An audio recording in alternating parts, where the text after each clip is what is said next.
नमस्कार, सत श्री अकाल, राधे राधे। दोस्तों आप लोगों में से बहुत सारे लोग कमेंट कर रहे हैं, बार बार कमेंट कर रहे हैं कि भाई हमको 2014 से लेकर 2020 तक के सभी RUHS एंट्रेंस एग्जाम के जो क्वेश्चन पेपर हैं उन सबको आप लोग सॉल्यूशन करवा दीजिए। दोस्तों मैंने आप लोगों को कल एक वीडियो डाली थी और वो जो है वीडियो काफ़ी लंबी हो गई थी। साथ ही उस वीडियो को जब मैंने यूट्यूब पर अपलोड किया तो गाइज उसने जो है मेरे 1.5 GB नेट को उसने क्या कर लिया, खा गई भाई। तो इसलिए मैं अब क्या करूँगा, आप लोगों को पहले फिजिक्स का, केमिस्ट्री का और बायोलॉजी का एक अलग अलग पर्सनल क्लास बना दूंगा, ठीक है। और अगर आप लोग कमेंट करते हैं कि भाई फुल वीडियो ही बनाइए तो फिर यार उसको भी मेरे को देखना पड़ेगा, बनाओ कि नहीं बनाओ। तो दोस्तों वीडियो पर नए हैं तो लाइक कर दीजिए और चैनल पर नए हैं तो सब्सक्राइब कर दीजिए और घंटे बटन को दबाकर ऑल पर सेलेक्ट कर लीजिए, क्योंकि यहाँ पर अब मैं आप लोगों को 15 दिन तक best question paper, best model paper यहाँ पर आप लोगों को सॉल्यूशन करवाता रहूँगा, ठीक है। तो चलिए अब फिर हम बायोलॉजी का आज ये मॉडल पेपर है, इसको स्टार्ट करते हैं। अगर आप लोग कमेंट करते हैं तो तीनों क्लासेज में एक ही दिन अपलोड कर दूंगा, और अगर नहीं चाहते हैं तो फिर मैं अलग अलग दिन आप लोगों को अपलोड करूंगा। बट मैं कोशिश यही करूंगा कि आप लोगों के तीनों क्लास एक दिन ही रिकॉर्ड हो जाए और एक साथ ही आप लोगों की मैं वहां पर अपलोड कर दूं। तो फिर बिना टाइम वेस्ट किए फटाफट से क्लास को स्टार्ट करते हैं। देखिए दोस्तों पहला क्वेश्चन क्या है हमारा, पहला क्वेश्चन ये है, बायोलॉजी का हम चैप्टर कर रहे हैं। चलिए पहले हम जो है फिजिक्स कर लेते हैं दोस्तों। क्या कर लेते हैं, पहले फिजिक्स कर लेते हैं, उसके बाद में फिर हम बायोलॉजी कर लेंगे, ठीक है। तो पहले हम सो दोस्तों यहां पर मैं लेकर आ गया हूं आपके लिए फिजिक्स का क्वेश्चन। चलिए करिए कि 3 आवेश दे रखे हैं +Q और -2Q क्रमशः ए भुजा वाले समबाहु त्रिभुज ABC के शीर्ष पर रखे जाते हैं। तो निकाय का द्विध्रुव आघूर्ण बताना है कि कितना हो जाएगा। तो दोस्तों बताइए इसका राइट आंसर क्या हो जाएगा। सो दोस्तों इसका जो राइट आंसर हो जाएगा ऑप्शन नंबर 4 इसका राइट आंसर हो जाएगा। √3QA इसका राइट आंसर हो जाएगा। अगला प्रश्न देखते हैं, अगला प्रश्न क्या कह रहा है। देखिए दोस्तों अगला प्रश्न क्या कह रहा है, अगला प्रश्न ये कह रहा है, देखिए एक बार इसको थोड़ा मिनिमाइज करके सेट कर लेते हैं। देखिए 2 कण हैं A और B दाईं ओर है A के, जिनके आवेश क्रमशः 8 × 10⁻⁶ तथा -2 × 10⁻⁶ सेंटीमीटर है। तो एक दूसरे से 20 सेंटीमीटर की दूरी पर एक तीसरा आवेश कण कहाँ रखा जाना चाहिए कि उसे विद्युत बल अनुभव न हो। तो इसका जो राइट आंसर हो जाएगा दोस्तों वो हो जाएगा कि 20 सेंटीमीटर हम रखेंगे। और कहाँ रखेंगे, 20 सेंटीमीटर A वो रखेंगे हम दाईं ओर। कहाँ रखेंगे दोस्तों, दाईं ओर रखेंगे, ठीक है। तो ऑप्शन नंबर C आपका राइट आंसर हो जाएगा, 20 सेंटीमीटर B दाईं ओर रखेंगे, हो जाएगा। A नहीं B रखेंगे, ठीक है। अगला प्रश्न देखिए, अगला प्रश्न क्या कह रहा, देखिए अगला प्रश्न है M द्रव्यमान और Q आवेश वाले एक स्थिर इलेक्ट्रॉन को एक समान विद्युत क्षेत्र E में त्वरित किया जाता है। तो तय करने में इसके द्वारा प्राप्त किया गया वेग कितना होगा। तो इसके द्वारा जो प्राप्त किया गया जो वेग होगा दोस्तों वो हो जाएगा 2eql/m अपॉन m की पावर कितना हो जाएगा 1/2, यानी ऑप्शन नंबर फर्स्ट आपका राइट आंसर हो जाएगा। चलिए अगला चलिए दोस्तों अगला क्वेश्चन है कि दूरी d पर स्थित 2 आवेशित गोले एक दूसरे पर बल F लगाते हैं। यदि उन्हें परावैद्युतांक 2 वाले द्रव्य में डुबो दिया जाए तो उनके बीच बल लगने वाला लगेगा। यदि स्थितियां एक समान हो तो कितना बल लगेगा। तो उनके जो मध्य जो बल लगेगा वो लगेगा ऑप्शन नंबर फर्स्ट, यानी कि F/2 बल लगने वाला है। ओके चलो आगे चलते हैं। अगला क्वेश्चन है हमारा, क्या पूछ रहा है अगला क्वेश्चन, देखिए धारिता C, एक मिनट, अब देखिए धारिता C वाला एक संधारित्र पर आवेश Q और संग्रहित ऊर्जा W है। यदि आवेश को बढ़कर 2Q कर दिया जाए, आवेश को बढ़ाकर 2Q कर दिया जाए तो संग्रहित ऊर्जा क्या होगी। तो संग्रहित ऊर्जा हो जाएगी दोस्तों 4 वाट, यानी कि 4W। ऑप्शन नंबर C आपका राइट आंसर हो जाएगा। अगला प्रश्न क्या कह रहा है, अगला प्रश्न कह रहा है कि 220 वोल्ट पर निर्धारित 40 वोल्ट तथा 100 वाट क्षमता वाले दो बल्ब 440 वोल्ट की श्रृंखला में अगर जोड़े गए हैं तो क्या होगा? तो दोस्तों 100 वाट वाला जो बल्ब है वो तो सहन कर जाएगा, ठीक है, लेकिन जो 40 वाट वाला जो बल्ब है वो क्या हो जाएगा? फ्यूज। यानी ऑप्शन नंबर फर्स्ट आपका राइट आंसर हो जाएगा। अगला प्रश्न, अगला प्रश्न क्या कह रहा है कि m द्रव्यमान m आवेश q वाला एक आवेशित कण b तीव्रता वाले चुंबकीय क्षेत्र में घूर्णन गति करता है जिसकी त्रिज्या r है, तब परिक्रमण की आवृत्ति कितनी हो जाएगी? तो जो परिक्रमण की जो आवृत्ति हो जाएगी वो हो जाएगी कितने? तो परिक्रमण की जो आवृत्ति हो जाएगी वो हो जाएगी BQ/2πm। इसका राइट आंसर हो जाएगा ऑप्शन नंबर फर्स्ट आपका राइट आंसर हो जाएगा। ठीक है, चलो आगे चलते हैं। अगला क्या कह रहा है प्रश्न, देखिए अगला प्रश्न कह रहा है कि पूर्व से पश्चिम की ओर एक चालक में धारा प्रवाहित होती है। चालक के ऊपर किसी बिंदु पर चुंबकीय क्षेत्र की दिशा क्या होगी? तो जो चुंबकीय क्षेत्र की जो दिशा होगी वो कहाँ हो जाएगी? तो जो चुंबकीय क्षेत्र की जो दिशा है वो हो जाएगी उत्तर की ओर। कहाँ? उत्तर की ओर चुंबकीय क्षेत्र की दिशा हो जाएगी। ठीक है, चलो आगे चलते हैं। ऑप्शन नंबर ए आपका राइट आंसर हो गया था। अगला है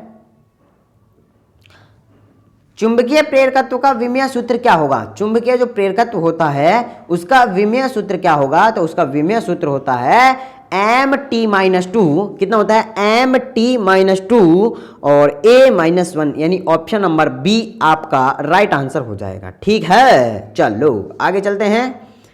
अगला प्रश्न हमसे क्या कह रहा है, देखिए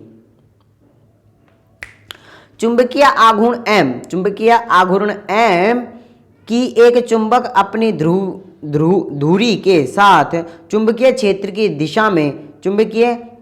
दिशा में स्थित है, तो इसको 180 डिग्री से घुमाने में जो है कितना कार्य करना पड़ेगा?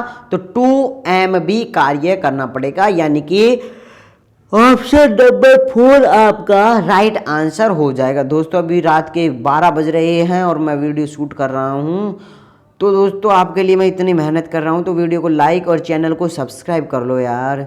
और आप लोग बीएससी नर्सिंग में अच्छे नंबर लाए। ठीक है, चलो आगे चलते हैं। अगला प्रश्न ये है कि यार ये मेरा, एक मिनट, इसको मैं थोड़ा छोटा कर लेता हूँ मेरा फोटो को, ताकि आप लोगों को सही दिखे। ठीक है, अब सही दिखेगा आपको। ठीक है, चलो देखिए अगला प्रश्न देखिए कि एक 200 एंगस्ट्रॉम यानी कि 200 एम्पियर विद्युत धारावाही कुंडली में 1 किलोवाट पर आर ऊर्जा संरक्षित करने हेतु कितने प्रेरकत्व की आवश्यकता होगी? तो कितने प्रेरकत्व की? तो ऑप्शन नंबर बी यानी कि 180 एच प्रेरकत्व की आवश्यकता होगी। यानी कि ऑप्शन नंबर कौन सा बताओ? तो ऑप्शन नंबर बी आपका राइट आंसर हो जाएगा। ठीक है, चलो अगला है कि स्वप्रेरकत्व L वाले दो प्रेरक एक दूसरे से दूर समांतर क्रम में जोड़े हैं, तब कुल प्रेरकत्व कितना होगा? तो जो कुल प्रेरकत्व हो जाएगा वो हो जाएगा कितना? यानी कि ऑप्शन नंबर आप लोगों का थर्ड सही हो जाएगा कि L/2 आप लोगों का कुल प्रेरकत्व हो जाएगा। ठीक है, अगला प्रश्न देखिए। अगला प्रश्न क्या कह रहा है, देखिए एक कुंडली से संबंध फ्लक्स वीबर में अगर समीकरण दे रखी है कि phi बराबर 3t² + 4t + 9 द्वारा दिया जाता है, तो t बराबर 2 सेकंड में EMF कितना होगा? तो दोस्तों किस तरीके से निकालेंगे? एक बार इसका अवकलन करना है, अवकलन करने के बाद इसका फिर एक बार इसका अवकलन करेंगे तो क्या आ जाएगा? वेग, और वेग का एक बार दोबारा अवकलन करेंगे तो एक्सेलरेशन आ जाएगा। तो एक्सेलरेशन में फिर जो उसका जो अवकलन आएगा ना, उसमें अगर आप 2 का वैल्यू पुट करोगे, किसका? t का वैल्यू पुट करोगे 2, तो उसका जो राइट आंसर आ जाएगा ऑप्शन नंबर डी यानी कि 16 वाट इसका राइट आंसर आ जाएगा।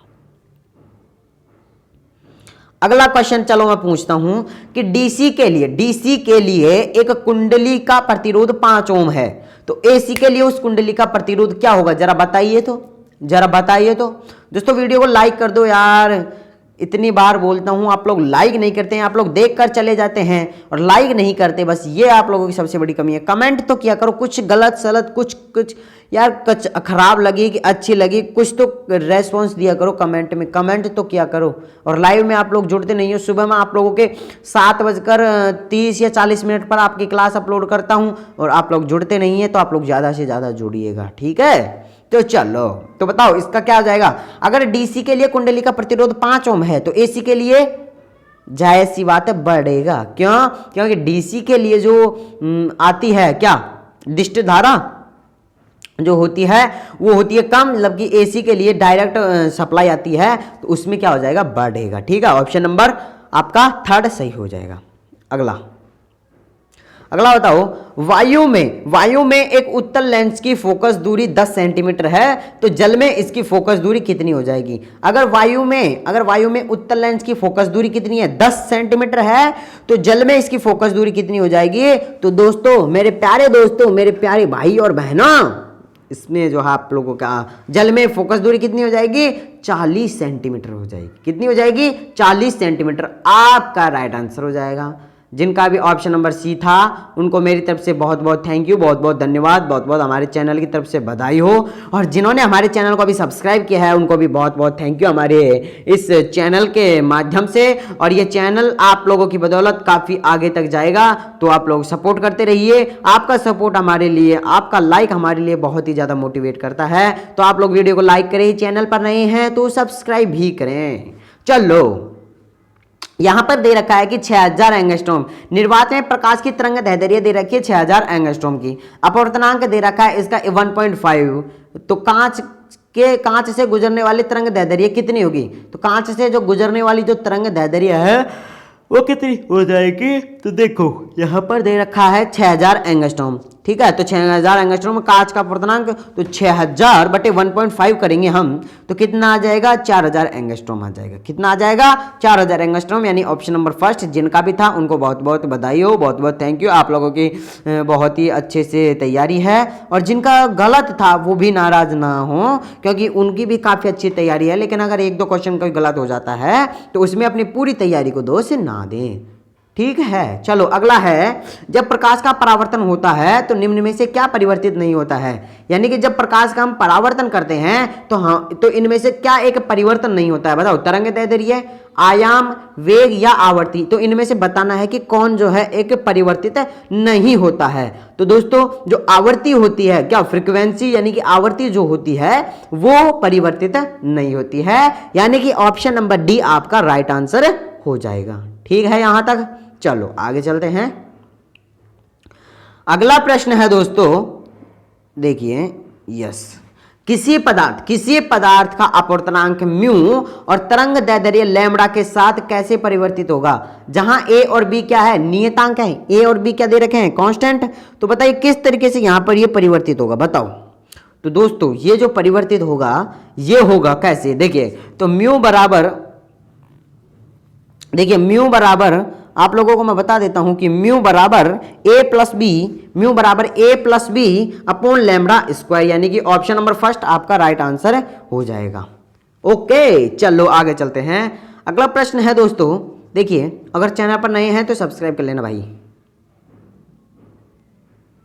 अगला है कि एक प्रिज्म की क्रांतिक कोण 30 डिग्री है। एक प्रिज्म का क्रांतिक कोण 30 डिग्री है, तो माध्यम में प्रकाश का वेग कितना होगा। अगर प्रिज्म का क्रांतिक कोण 30 डिग्री यानी 30 डिग्री दे रखा है, तो माध्यम में प्रकाश का वेग पूछ रहा है, तो जो प्रकाश का जो वेग आएगा वो कितना आएगा, तो वो आएगा दोस्तों, मेरे प्यारे दोस्तों, वो आएगा कितना, ऑप्शन नंबर ए आपका राइट आंसर हो जाएगा। मतलब 1.5 × 10⁸ मीटर पर सेकंड आपका राइट आंसर हो जाएगा। ओके, चलो आगे चलते हैं।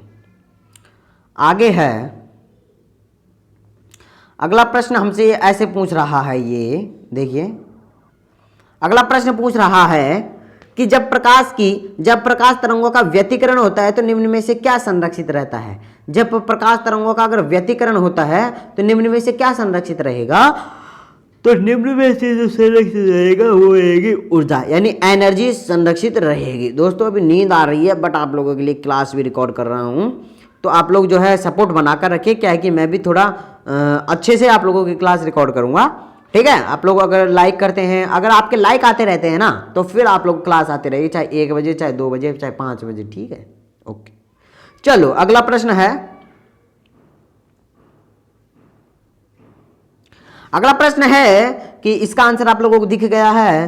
तो y बराबर जो है साइन 4 साइन ओमेगा टी और y2 बराबर 3 साइन ओमेगा टी प्लस π/2 द्वारा दर्शाए गए दो तरंग एक बिंदु पर हस्तक्षेप करते हैं, तो परिणामी तरंग का आयाम लगभग कितना होगा?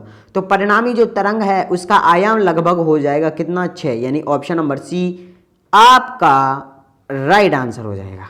अगला प्रश्न है, देखिए अगला प्रश्न क्या कह रहा है। अगला प्रश्न कह रहा है कि द्विस्लिट प्रयोग में किस रंग के प्रकाश की फ्रिंज की चौड़ाई न्यूनतम होगी? किस प्रकाश के लिए फ्रिंज की जो चौड़ाई है वो न्यूनतम होगी? किसके लिए होगी बताओ?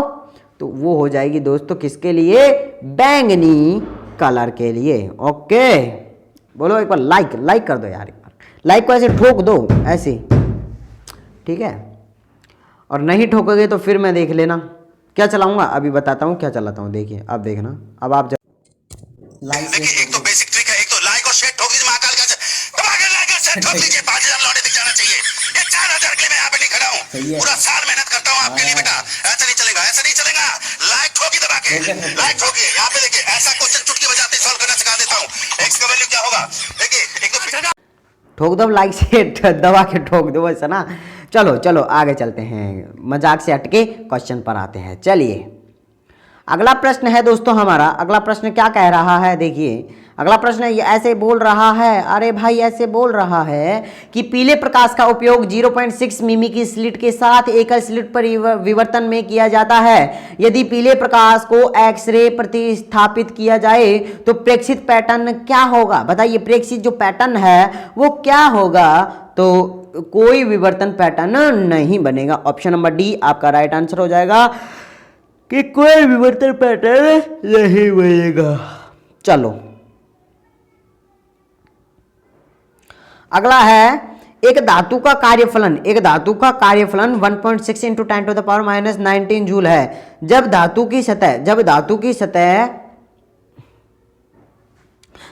की सतह को तरंग दैर्ध्य 6400 एंगस्ट्रॉम के प्रकाश से रोशन किया जाता है तो उत्सर्जित फोटो इलेक्ट्रॉन की अधिकतम गतिज ऊर्जा कितनी होगी? तो बताओ गतिज ऊर्जा इसकी कितनी होगी अधिकतम? तो इसकी अधिकतम जो गतिज ऊर्जा होगी दोस्तों वो हो जाएगी 1.4 इंटू 10⁻⁻19 जूल, यानी कि ऑप्शन नंबर फर्स्ट आपका राइट आंसर हो जाएगा। अगला प्रश्न है,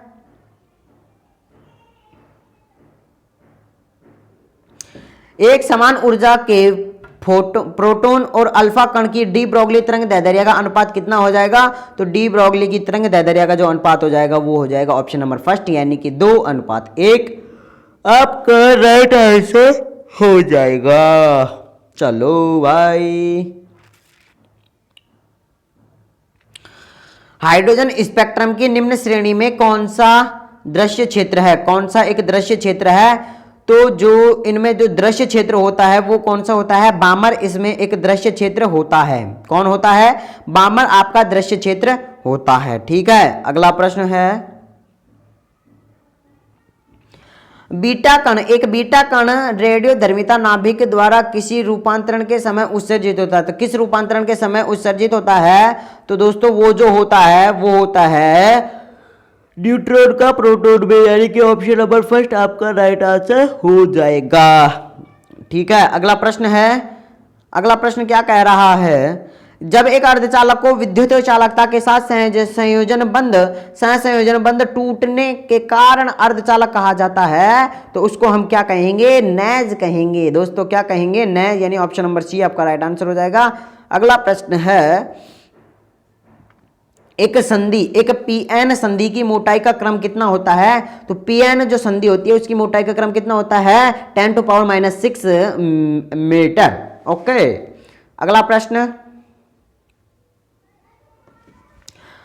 अग्र अभिनीति में पीएन संधि डायोड के विगत रोधिका की चौड़ाई कितनी होती है? तो एक अग्र अभिनीति में पीएन संधि डायोड के विगत रोधिका की जो चौड़ाई होती है वो क्या हो जाएगी? वो जो है बढ़ती है कि बताओ घटती है? बताओ।